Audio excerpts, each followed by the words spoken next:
selanjutnya Ibu untuk materi yang terakhir yaitu mengenai 1000 HPK atau hari pertama kehidupan yang akan saya paparkan dari saya sendiri, yaitu Sayyidah Safwa dari Praktika Gizi. Sebelumnya saya ingin membagikan leaflet materi mengenai 1000 HPK.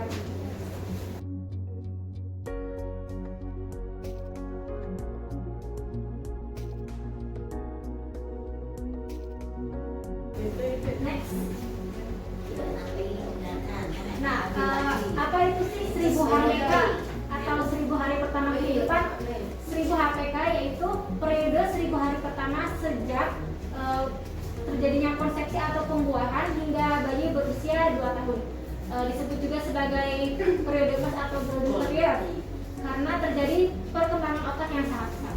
Nah, 1000 HPK itu terjadi sejak masa kehamilan pada 9 bulan 10 hari atau sama dengan 280 hari, dilanjut pada masa bayi yaitu pada usia 0 sampai 6 bulan atau sama dengan 180 hari, dan dilanjut pada masa balita yaitu usia 0 sampai 24 bulan atau 540 hari, sehingga dijumlahkan pada masa ini yaitu 1000 hari pertama dalam kehidupan manusia. Next. Nah, 1000 HPK atau hari pertama kehidupan yaitu sejak individu dalam kandungan hingga bayi usia 2 tahun, sangat menentukan kualitas individu saat dewasa. Jadi gizi pada masa kehamilan hingga bayi dan balita itu harus sangat diperhatikan agar kesehatan saat dewasa itu menjadi optimal. Next. Nah, ini jika 1000 hari pertama kehidupan itu tidak dioptimalisasikan, gizinya akan terjadi malnutrisi pada berbagai kelompok usia atau pada kelompok ini usia dari bayi. Siklus malnutrisi yang pertama itu bisa dari wanita atau ibu hamil menjadi malnutrisi, misalnya pertambahan berat badan atau berat badan kurang yang bisa menyebabkan angka kematian tinggi yang disebabkan oleh ketidakcukupan makanan, kesehatan dan perhatian. Lalu pada lansia terjadi malnutrisi karena ketidakcukupan makanan, kesehatan dan perhatian. Nah, lalu pada bayi juga misalkan berat bayi lahir rendah atau BBLR bisa menyebabkan angka kematian bayi tinggi dan kegagalan perkembangan mental. Bisa juga terjadi risiko penyakit kronis di masa tua meningkat. Lalu pada anak-anak terjadi malnutrisi yaitu pendek atau stunting. Itu jika pada bayi pencapaian pertumbuhannya tidak inadekuat, bisa menyebabkan pada anak-anak pemberian makan yang tidak teratur, frekuensi infeksi, ketidakcukupan makan, kesehatan dan pola asuh. Lalu menyebabkan kapasitas mental menurun. Nah, yang ini disebabkan kecukupan makanan, kesehatan dan pola asuh yang tidak baik pada remaja. Bisa menyebabkan remaja juga pendek. Lalu menyebabkan kapasitas fisik dan massa bebas lemak menurun. Next. Nah, ada hal apa aja sih di 1000 HPK itu? Yang pertama itu hal yang terjadi pada 1000 hari pertama kehidupan yaitu perkembangan otak. Perkembangan otak bayi pada usia 0 sampai 2 tahun ini terjadi sangat pesat. Lalu kedua, terjadi metabolisme. Sistem metabolisme ini terbentuk. Dan ketiga itu pertumbuhan, adanya pertumbuhan tubuh yang optimal. Next. Nah, yang pertama ini periode sensitif dalam perkembangan otak itu terjadi pada usia, bisa dilihat grafiknya, usia 0 sampai 4 tahun atau usia prasekolah. Ini terjadi periode sensitif perkembangan otak yang tinggi. Nah, seperti perkembangan untuk angka-angka, kemampuan sosial dengan sebaya, bahasa, simbol, kebiasaan respon, kontrol emosional, penglihatan dan pendengaran. Next. Nah, otak ini mengalami overproduksi neural connection atau sinaps secara masif atau murni pada periode dini kehidupannya. Nah, otak bayi yang lahir aktif mempunyai sinaps yang lebih banyak dibandingkan dewasa. Next. Nah, yang kedua itu pada 1000 HPK terbentuknya sistem metabolisme. Nah, bayi dalam tahun awal kehidupannya mengalami kematangan sistem metabolisme. Nah, berbagai perkiraan mekanisme hubungan antara status gizi pada awal kehidupan dengan risiko terjadinya penyakit kronis telah berkembang. Salah satunya adalah hipotesis Barker atau fetal programming hipotesis, yang intinya adalah pentingnya peran perkembangan manusia sejak awal usia sampai 2 tahun pertama kehidupannya dalam menentukan kualitas hidup selanjutnya. Next. Nah, yang ketiga itu terjadi pertumbuhan yang optimal. Pada 1000 HPK ini terjadi perkembangan yang optimal pada usia 2 tahun pertama bayi mengalami pertumbuhan yang pesat, tumbuhan fisik mencakup kenaikan berat badan, tinggi badan, dan lingkar kepala. Lalu jika terjadi kurangnya optimal asupan gizi dan adanya penyakit infeksi pada usia ini dapat mengakibatkan terhambatnya pertumbuhan yang akan berakibat pada wasting dan atau stunting. Wasting itu kurus, stunting itu pendek. Next. Nah, dampak kekurangan gizi pada 1000 hari pertama kehidupan ini pada masa 1000 hari ini itu yaitu dapat terjadi dampak pendek atau dampak panjang akibat gangguan gizi pada masa janin dan anak usia ini. Yang pertama ini pada masa kehamilan, yaitu misalkan berat badan ibu prahamil rendah, itu akan menyebabkan ibu pendek. Lalu jika terjadi gangguan gizi pada masa janin dan usia dini, itu akan menyebabkan perkembangan otaknya terganggu. Jangka pendeknya juga terdapat pertumbuhan terganggu atau IUGL. Lalu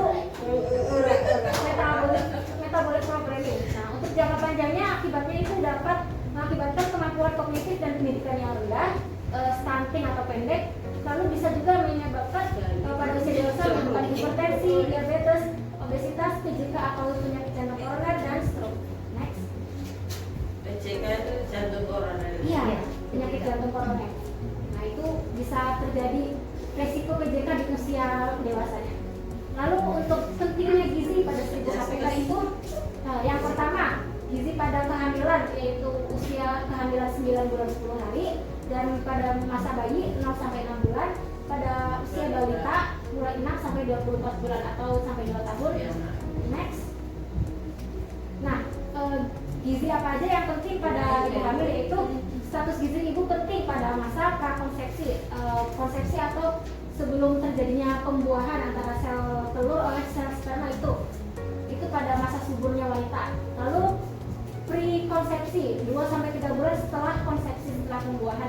Nah, pada masa ini terjadi janin itu paling rentan terhadap defisiensi gizi pada trimester 1 kehamilan, seringkali sebelum wanita menyadari kehamilannya.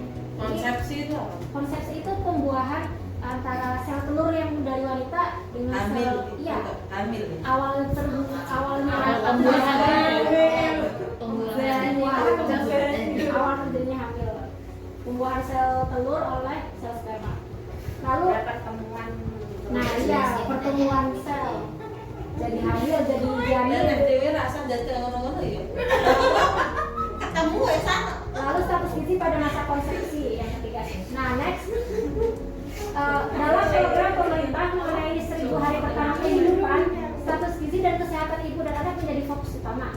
Untuk itu, pemantauan status gizi ibu hamil sangat diperlukan untuk menghasilkan outcome ibu dan bayi yang optimal. Next. Nah, ini terdapat jurnal yang berjudul Antropometri Wanita Prahamil dan pengaruhnya pada pertambahan berat badan selama kehamilan. Nah, ini didapatkan hasil bahwa pertambahan berat badan ibu selama kehamilan lebih rendah secara bermakna pada ibu dengan ukuran antropometri beresiko, yaitu berat badan sebelum hamil kurang dari 45 dan 45 kilo dan tinggi badan kurang dari 150 cm, dengan IMT sebelum hamil kurang dari 18,5, bila kurang dari 23,5. Next. Nah, selanjutnya ini mengenai penilaian antropometri untuk ibu hamil. Yang pertama, dapat menggunakan lila atau lingkar menengah atas.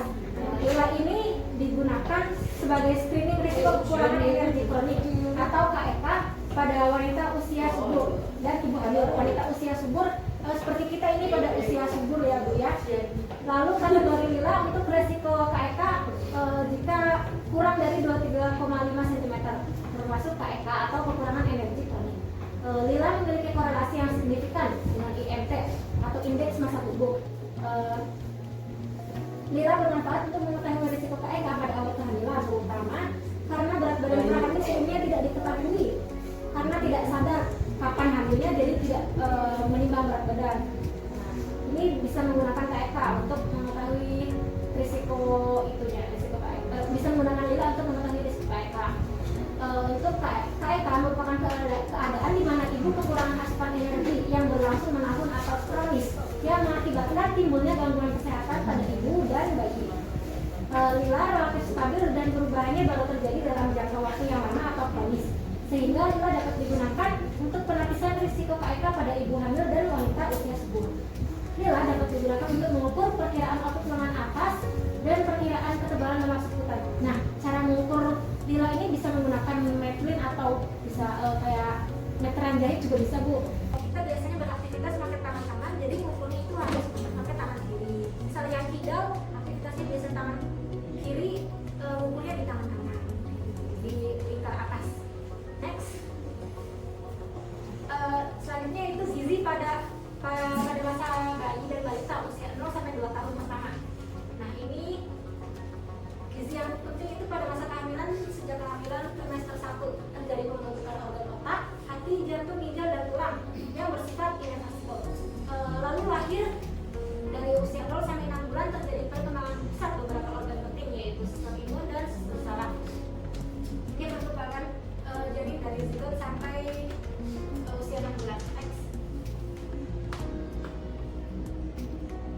Nah, beberapa masalah gizi pada bayi usia 0 sampai 24 bulan yang jika gizinya tidak optimal atau tidak diperhatikan pada masa 1000 HPK ini.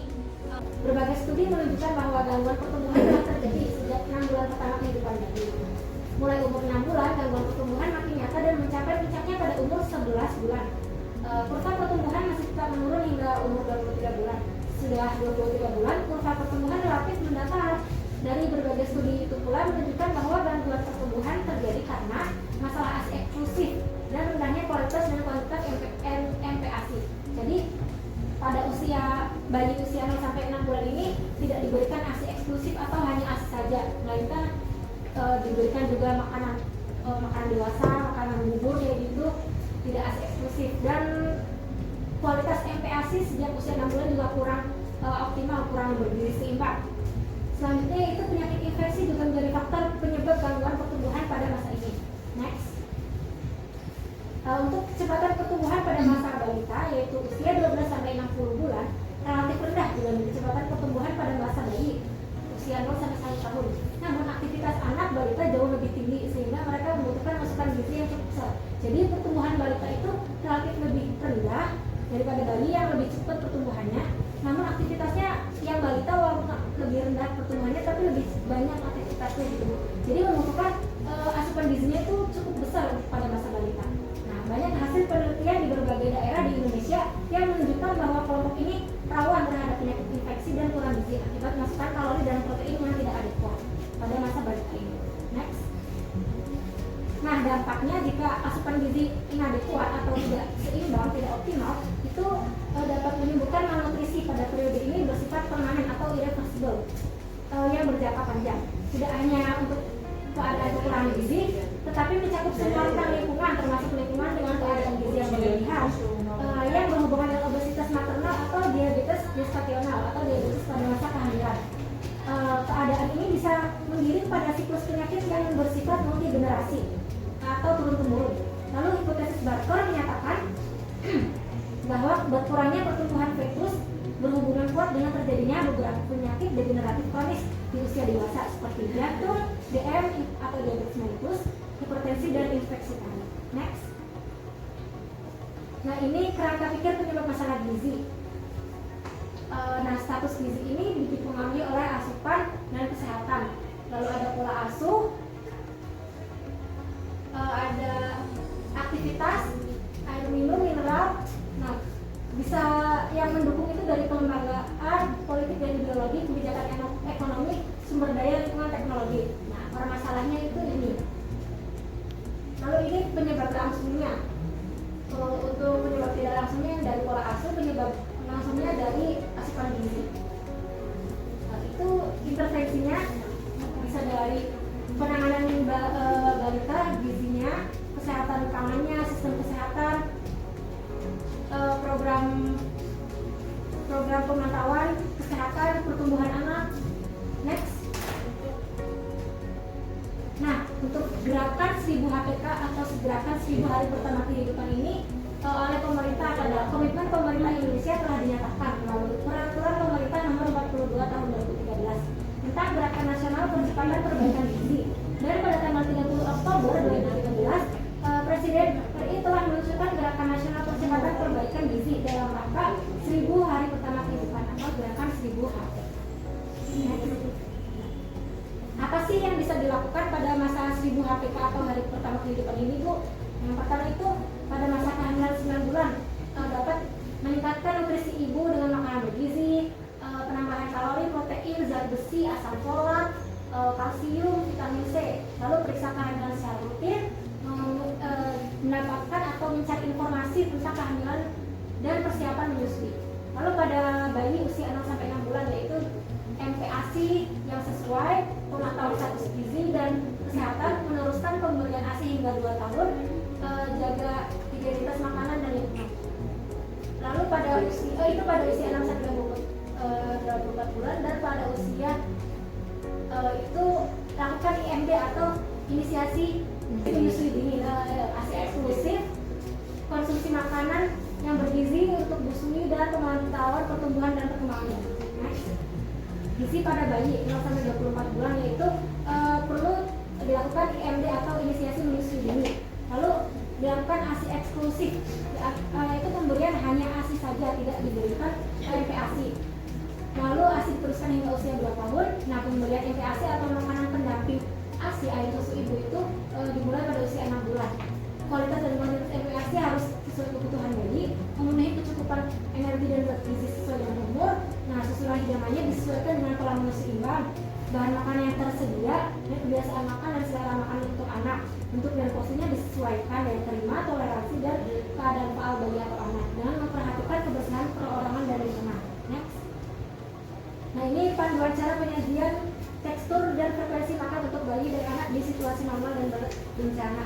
Ini untuk 0-6 bulan diberi ASI eksklusif, cukup ASI saja. 6-9 bulan lanjut menyusui dan makanan MPASI disaring. Usia 9-12 bulan lanjut menyusui dan makanan MPASI dicincang. Usia lebih dari 12 bulan ini makanan masak biasa. Nah, ini MPASI IDAI untuk panduannya menurut usia perkembangan anak yang tahapan MPASI dari usia 0-4 bulan hingga usia 12-23 bulan. Ini perkembangan anak terjadi misalkan menunjukkan respon muka mulut, sendok didekatkan. Nah, tekstur MPASI-nya harus bagaimana? Nah, untuk 4-6 ini teksturnya harus pure atau saring, dan juga bisa mesh lunak. Nah, untuk usia 9-12 bulan tekstur MPASI-nya cincang halus, cincang kasar, dan finger food. Usia 12-23 bulan diberikan makanan keluarga atau makanan masakan biasa. Nah, ini yang harus diperhatikan pada pemberian MPASI untuk balita. Nah, ini untuk protein nabati dan hewani diberikan sejak usia 6 bulan. Telur, daging, dan ikan diberikan dalam keadaan benar-benar matang. Pemberian jus buah tidak disarankan untuk anak berusia di bawah 1 tahun. Madu dapat diberikan setelah anak usia 1 tahun. Untuk pisahkan makanan yang digunakan untuk yang belum rendah, bahan mentah dan bahan matang. Hindari pemberian makanan yang kadar lemak tinggi, pemanis, penyedap rasa tambahan. Minyak, mentega, dan santan dapat digunakan sebagai penambahan kalori, ya Bu. Perhatikan kebersihan tangan dan peralatan dalam mempersiapkan MPASI untuk anak, juga Bu. Lalu pastikan kebersihan tangan anak sebelum memulai makan. Nah, ini memulai MPASI ketika anak dapat duduk, menahan kepalanya sendiri dengan tangan, menunjukkan ketertarikan terhadap makanan, kemudian mencoba mengurangi makanan, menunjukkan tanda-tanda lapar dan tidak tenang walaupun ibu telah memberikan ASI secara rutin. Next. Thank you. Nah, sekian materi mengenai 1000 hari pertama kehidupan. Terima kasih untuk waktunya dan perhatiannya. Apa ada yang ingin ditanyakan, Bu?